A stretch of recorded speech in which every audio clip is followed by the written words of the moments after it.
안녕하세요, 김세욱입니다.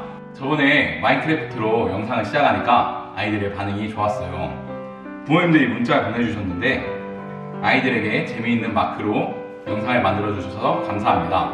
아니면은 아이들에게 쉬운 영상을 만들어서 아이들의 접근성을 높여서 감사합니다 등등 아주 많은 문자들이 왔어요. 그렇게 많진 않아요. 자, 근데 궁금한 점들도 이야기를 해주시는 분들이 있었습니다. 그래서 구독자 2명 기념 신새벽의 Q&A. 첫 번째 질문입니다. 저번 영상 뒤에 나오는 교회를 어떻게 만들었나요? 혼자 만들었나요? 네, 물론 혼자 만들었습니다. 이런 기특한 저에게 박수를 한번 알려주세요. 자, 그럼 잠깐 어떻게 만드는지 배워볼까요? 안녕하세요. 마인크래프트에 나와있는 김새벽입니다. 한번 교회를 만들어 볼까요? 우선 인벤토리에서 나무를 꺼내줍니다. 이 나무를 꺼내서 자 여기다가 한 칸, 두 칸 넣겠습니다. 아, 귀찮아.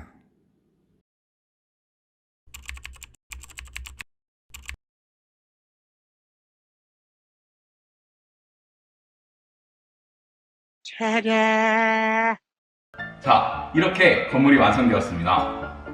원래 얘들아, 세상은 노력만 가지고 되지 않는 게 있어. 그렇게 한 개 한 개 모아서는 건물 만들기 힘들어. 자, 이 건물 복사법을 배우고 싶다면은 아니, 얘들한테 구독과 뭔 소리 하는 거야? 여기로 나와.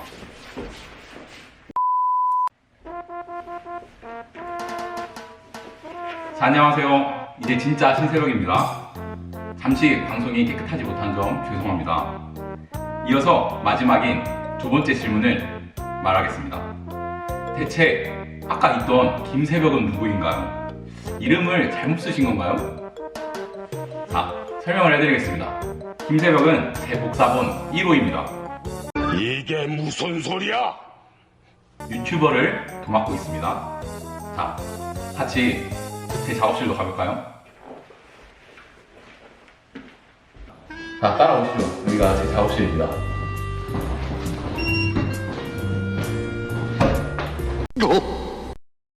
안녕하세요, 스위트 별이에요. 자, 얘들아, 손님 왔다. 인사해야지. 안녕. 자, 이렇게 저희들은 각자의 새벽이들이 맡은 일을 잘하고 있습니다. 그럼 저번 주에 나왔던 김새벽 씨를 한번 찾아가 볼까요? 김새벽 씨? 자, 이 사람이 유튜브를 도맡고 있는 김새벽입니다. 자, 인사해야지. 안녕하세요, 김새벽입니다. 자, 이렇게 Q&A가 끝났습니다. 이제 여러분들 궁금한 점은 모두 해결된 거예요. 자, 이제 예배를 드리러 가볼까요? 자, 고고싱!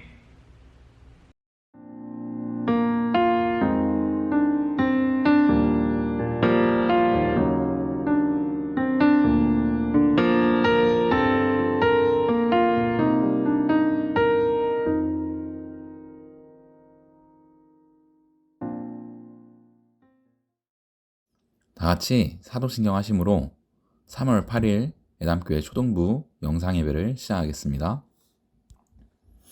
전능하사 천지를 만드신 하나님 아버지를 내가 믿사오며 그 외아들 우리 주 예수 그리스도를 믿사오니 이는 성령으로 잉태하사 동정녀 마리아에게 선하시고 본디오 빌라도에게 고난을 받으사 십자가에 못 박혀 죽으시고 장사한 지 사흘 만에 죽은 자 가운데서 다시 살아나시며 하늘에 오르사 전능하신 하나님 우편에 앉아 계시다가 저희로서 산자와 죽은 자를 심판하러 오시리라. 성령을 믿사오며 거룩한 공회와 성도가 서로 교통하는 것과 죄를 사하여 주시는 것과 몸이 다시 사는 것과 영원히 사는 것을 믿사옵나이다. 아멘.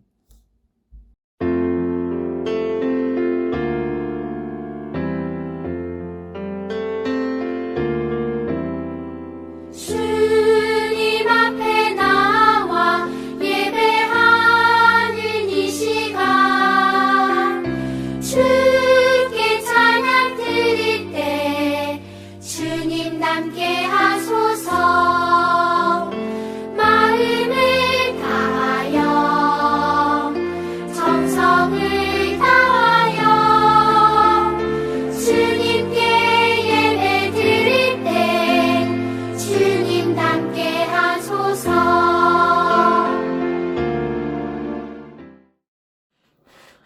두 손 모으고 눈 감고 기도드리겠습니다.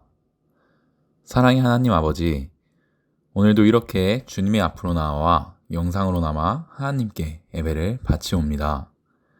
우리 초등부 친구들이 드리는 이 예배를 하나님이 기뻐 받아주시옵고 그런 예배를 드리는 친구들에게도 은혜를 베풀어 주시옵소서. 아직도 세상은 코로나로 인해 혼란스럽습니다.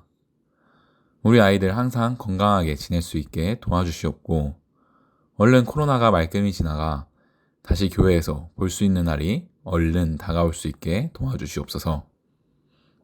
예배를 마치는 시간까지 주님이 함께 하실 줄을 믿사오며 예수님의 이름으로 기도드립니다.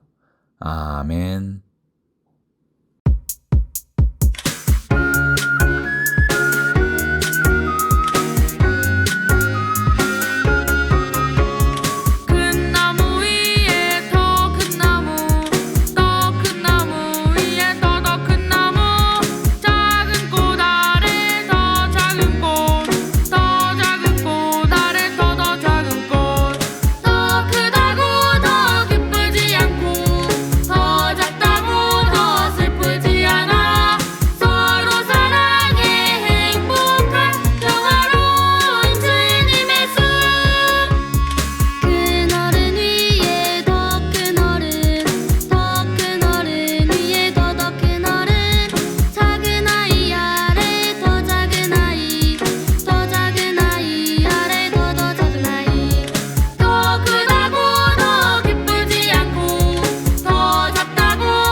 오늘의 말씀은 누가복음 23장 42절 말씀입니다. 다 같이 한 목소리로 읽어보겠습니다. 이르되 예수여 당신의 나라에 임하실 때에 나를 기억하소서 하니. 아멘. 오늘의 말씀 제목은 나를 기억하소서입니다. 자, 안녕하세요. 연합교회 초등부 친구들. 오늘도 이렇게 영상으로 보게 돼서 반가워요. 저번 주에 어떤 설교를 했었죠? 어느 정도 기억을 하고 있을지 모르겠지만 빌라도와 많은 사람들 앞에서 고통을 당하신 예수님에 대해서 이야기를 했었어요. 저번 주 이야기를 통해 예수님은 대제사장들에 의해서 죄인으로 만들어져 로마 총독 앞에 가게 되었고 십자가형이란 무시무시한 판결을 받았다는 것을 알 수 있었어요. 그렇게 십자가를 지시고 골고다 언덕으로 가시는 예수님을 그린 렘브란트의 그림도 우리 같이 봤었죠. 오늘은 전도사님이 그 뒷이야기를 마저 해볼까 합니다. 예수님이 십자가를 지고 올라가는 상황을 다양하게 바라보는 사람들이 많았어요. 어떤 사람은 예수 녀석 드디어 죽는구나, 하나님의 아들이라고 말하고 다니더니, 이런 사람도 있었고, 어떤 사람은 예수 녀석이 없어지니까 이제 두 다리 뻗고 잘 수 있겠다 라고 생각하면서 웃고 있는 사람들도 있었을 거예요. 한편으로는 예수님이 걱정돼서 같이 따라가면서 화가 나거나 슬퍼하는 사람도 있었을 거랍니다. 왜 우리 예수님이 십자가 처형을 당하셔야지? 하면서 화를 내는 사람, 왜 우리 예수님은 이런 고통을 당하셔야 할까? 라며 눈물을 흘리는 사람들도 있었을 거예요. 예수님께서는 그 고통스러운 상황 속에서도 슬퍼하는 사람들에게 나를 위해 울지 말고 너희와 너희 자녀를 위해 울어라 라고 말씀하셨어요. 예수님 자신의 죽음은 우리의 죄를 용서하여 주시기 위해 돌아가시는 특별한 희생이기 때문에 울지 말라고 위로의 말씀을 전해주신 거예요. 그렇게 십자가를 지시고 언덕 꼭대기에 다다르셔서 십자가에 못 박히시고 죽으실 때를 기다리고 계셨어요. 예수님은 그 순간에도 자신을 십자가에 못 박게 한 그 사람들을 위해서 기도해 주셨어요. 그들은 예수님이 하나님의 아들이라는 것을 몰랐기 때문에 자신을 십자가에 매단 것이니 용서해 주시라고 하나님께 기도드린 거예요. 예수님은 이렇게 사랑이 아주 넘치시는 분이셨어요. 그런데 여기서 다음 말씀을 보면은 십자가에 매달리신 그곳에는 예수님만 십자가에 못 박혀 계신 게 아니었어요. 예수님의 양쪽에 똑같이 십자가에 매달려 있는 사람 2명이 있었다는 것을 알 수 있습니다. 바로 예수님처럼 죄인으로 끌려온 죄수들이었어요. 그들은 죄가 없으신 예수님과는 다르게 나쁜 일을 한 사람들이었어요. 그렇게 그들도 예수님 양쪽에 똑같이 십자가에 매달려 죽을 때를 기다리고 있었어요. 그때 그 십자가에 매달려 있는 죄인 중 한 명이 예수님께 말했어요. 너 하나님의 아들이라고 떠들고 다니던 놈이지? 그런데 지금 십자가에 우리처럼 매달린 꼴을 좀 봐라. 네가 진짜 하나님의 아들이면 너도 여기서 벗어나보고 그러는 김에 우리도 구해줘봐. 이 죄인은 죽을 때까지도 끝까지 악했어요. 그는 예수님을 십자가에 못 박게 한 사람들처럼 예수님을 비방하고 모욕했던 거예요. 이를 들은 반대쪽에 매달려 있던 죄수가 예수님을 욕한 죄수에게 꾸짖었어요. 네 죄에 대한 벌을 받는데도 하나님이 두렵지 않냐? 우리는 나쁜 일을 했기 때문에 이렇게 벌을 받는 것이 마땅하지만 이 예수님은 하신 일 중에 옳지 않은 것이 하나도 없는 분이야. 그리고 이어서 예수님께 말했어요. 오늘 읽은 본문 말씀에 나와 있는데 한번 다 같이 화면을 보고 읽어볼까요? 이르되 예수여 당신의 나라에 임하실 때에 나를 기억하소서 하니. 그 사람은 예수님 당신의 나라에 임하실 때에 나를 기억해 주세요 라고 부탁을 한 거예요. 이 부탁을 들으신 예수님은 그렇게 해주시겠다고 약속을 하셨어요. 오늘 우리가 읽은 성경 말씀의 이야기는 여기까지예요.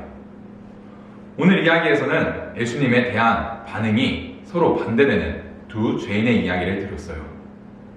한 명은 죽을 때까지 자신의 잘못을 뉘우치지 못하고 예수님을 모욕했어요. 다른 한 명은 자신의 잘못을 알고 진심으로 예수님이 하나님의 아들이라는 것을 믿었어요. 그렇기 때문에 이런 진심을 아신 예수님이 그 사람을 기억해 주겠다고 약속하시는 영광을 받을 수 있었답니다. 자, 한 가지 문제를 내볼까요? 아주 간단해요. 어떤 배가 바다를 가고 있었어요.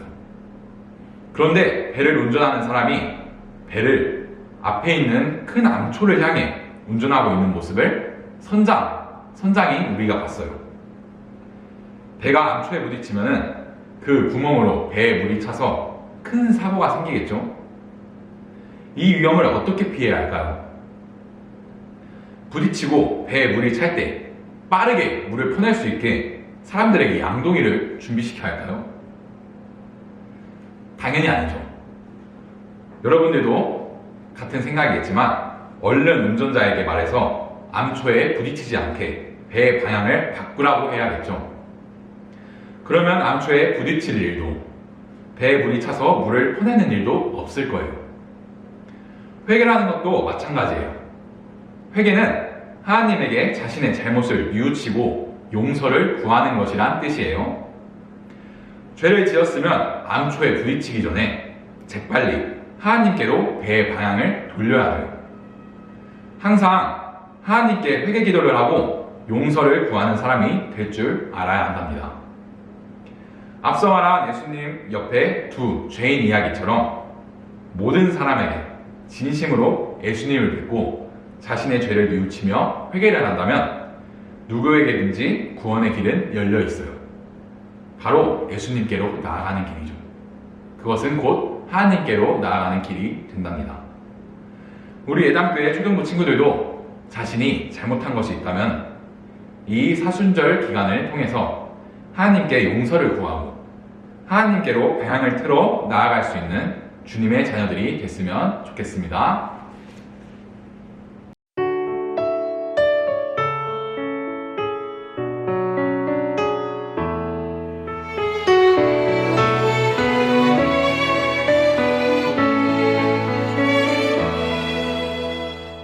감사를 주님께 드려요. 찬양을 주님께